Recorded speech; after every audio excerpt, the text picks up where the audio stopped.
తాత తాత ఒక్కళ్ళు చెప్తావా, నిద్ర రావట్లే. నేను చేసిన ఒక తప్పుకి నా గుండెల్లో క్షమాపణ అడుగుతూనే ఉన్నా, కానీ నన్ను నేనే క్షమించుకునేలా చేసింది రియా. అప్పుడే అర్థమైంది, గతం మనల్ని ఆపడానికి కాదు, మార్చడానికి వస్తుంది అని.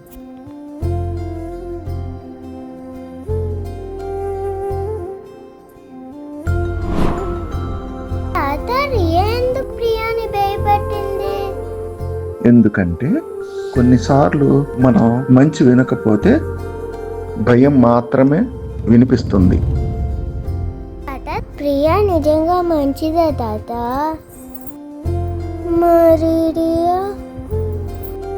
చాలా చాలా మంచిది.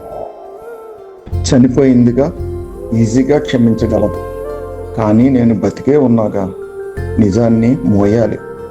రియా చావుకి కారణం ప్రియా అయినప్పుడు ఆ నిజం ఎప్పటికీ క్షమించబడదు. ప్రియా స్పీడ్గా వెళ్ళకు అక్క, స్పీడ్ తగ్గించు ప్లీజ్. లేట్ అవుతుంది రియా, ఏం కాదులే. ప్రియా ఫోన్ వద్దు. లెగ్గు, ఫోన్ వద్దు ప్లీజ్. ఇప్పటికే చాలా స్పీడ్గా వెళ్తున్నావు. Please Priya. Yeah yeah yeah on the way. Yeah but అయితే చాలా భయపడుతుంది నా స్పీడ్ చేసి. ప్లీజ్ ప్రియా, ఎంత భయపడుతున్నావు రియా, అసలు ఇంకా స్పీడ్ ఎంత చూడే. ప్రియా చూసుకో. చిల్, భయపడకు. ఫోన్ కట్ చేసేస్తున్నావు ఉండు.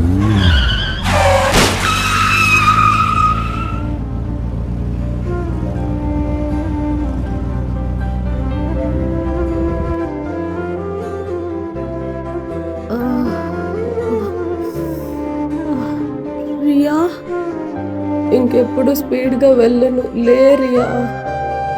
రియా రియా.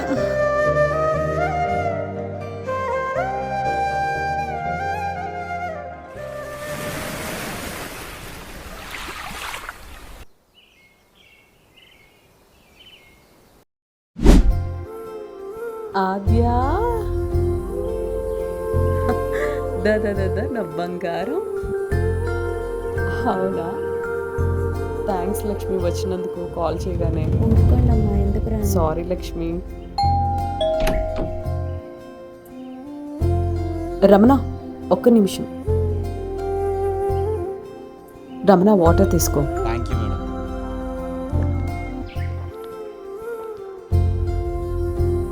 రమణ, లిఫ్ట్లో వెళ్ళు. Okay madam. గతం ఒక పాఠం, శిక్ష కాదు అని నేర్పించావు. రియా, నా గుండె ఆగిపోయే రోజు వరకు నా శ్వాసగా నాతోనే ఉంటావు. జరిగిందాన్ని నేను మార్చలేను, కానీ మిగిలిన ఈ జీవితం నీకోసం, నన్ను ప్రేమించే వాళ్ళ కోసం.